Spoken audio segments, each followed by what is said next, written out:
আমরা চলে আসলাম মহেশখালী শ্রী শ্রী আদিনাথ মন্দিরে, যেটি হচ্ছে একটি হিন্দুদের উপাসনালয়।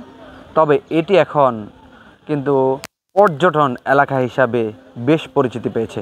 আমরা এখন যে মহেশখালীর যে শ্রী শ্রী আদিনাথ যে মন্দির রয়েছে সেটিতে ওঠার চেষ্টা করছি। আপনারা দেখতে পাচ্ছেন এখানে কিন্তু বেশ কিছু চমৎকার সিঁড়ি রয়েছে, যেগুলো বেয়ে কিন্তু মন্দিরের উপরে উঠতে হয়। এটি কিন্তু এখন বেশ জনপ্রিয় একটি দর্শনীয় স্থানে পরিণত হয়েছে, যেখানে কিন্তু পর্যটকরা আসছেন, এই মন্দির ঘুরছেন, মন্দিরটি কিন্তু দেখছেন। আপনাদেরকে যদি একটু দেখাই যে সিঁড়ি বেয়ে বেয়ে কীভাবে উপরে উঠতে হয়। এখানে কিন্তু সাধারণ মানুষ প্রতিনিয়ত আসছেন, যদিও এখন অফ সিজন, সেই কারণে কিন্তু এখানে পর্যটকদের কিন্তু আনাগোনা কম। আপনাদেরকে যদি একটু পাশে দেখাই, এদিকে যদি দেখাই দেখতে পাবেন যে বেশ কিছু হিন্দু ধর্মাবলম্বীদের কবর রয়েছে, যেখানে কিন্তু তাদেরকে কবরস্থ করা হয়। সেটি কিন্তু বিশাল একটি চিতা বলা চলে। দেখতে পাচ্ছেন বেশ কিছু কিন্তু কবর এখানে রয়েছে। আপনারা দেখতে পাচ্ছেন পাশে যদি আপনাদেরকে দেখাই যে উঁচু একটি পাহাড়, এই পাহাড়ের কিন্তু উপরেই একটি অংশে মূলত হচ্ছে এই মন্দিরটি। এখানে কিন্তু উঠতে কিছুটা কষ্টসাধ্য হলেও কিন্তু চমৎকার একটি ভিউ, এবং এখানে যে একটি মন্দির তৈরি হয়েছে সেটি কিন্তু বেশ সুন্দরভাবে দেখার একটি সুযোগ আছে। কীভাবে করেছেন, এখানের যেই ইঞ্জিনিয়ারিং কার্যক্রম সেটি কিভাবে হয়েছে, বা এখানে এত উঁচু ভবন কিভাবে করা হলো সেটি কিন্তু দেখতে পাবেন। এখানে মূলত মানুষ ঘুরতে আসে, এটি দেখতে আসে। ওটাদের দেখাই, এটি কিন্তু একটি মন্দির। সীতাকুণ্ড শ্রাইন কমিটি ও সহযোগিতায় শ্রী শ্রী আদিনাথ মন্দির সংস্কার কমিটি, মহেশখালী, কক্সবাজার। দেখে একজন ভদ্রলোক যিনি কিন্তু একটি বস্তা নিয়ে উপরে উঠছেন। আমরা তো খালি পায়ে উঠেছি, কোনো কিছু নিয়ে।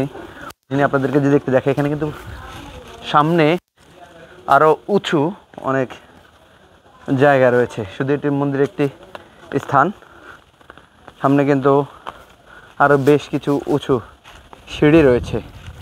এখানে কিন্তু মানুষজন থাকছেন, এখানে কিছু পশুপালনও করছেন, সেটিও দেখা যাচ্ছে। এখানে উঠতে গেলে আপনার কিন্তু অসংখ্য সিঁড়ি বেয়ে উঠতে হবে। এতক্ষণ আমরা যেই সিঁড়ি দিয়ে উঠেছি সেগুলো ওঠার জন্য সহজ হলেও এটি দেখতে পাচ্ছেন কিন্তু একেবারেই খাড়া হয়ে উঠে গেছে, অর্থাৎ অনেক উঁচু সিঁড়ি এখানে রয়েছে। আমরা দেখব একেবারে পাহাড়ের উপরে কি রয়েছে সেটি জানার চেষ্টা করব।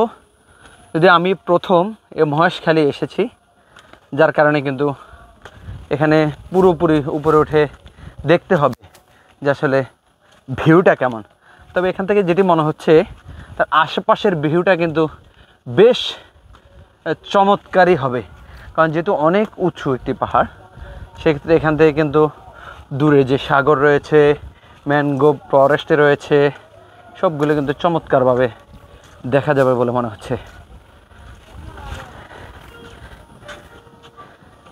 এখানে আমরা ওঠার পর আপনারা দেখতে পাচ্ছেন কিন্তু বেশ কিছু দোকান রয়েছে। মূল মন্দিরটা উপরে রয়েছে বলে মনে হচ্ছে।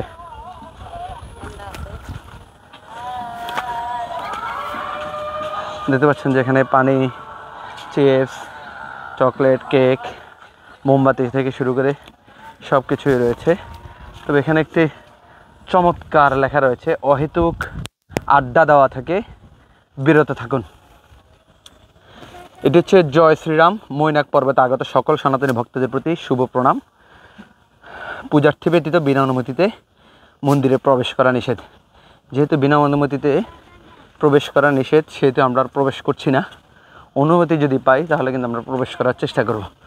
তার আগে আমরা কিন্তু তার পাশ দিয়ে একটু ঘুরে আসতে চাই যে আসলে এখানে কারা রয়েছেন।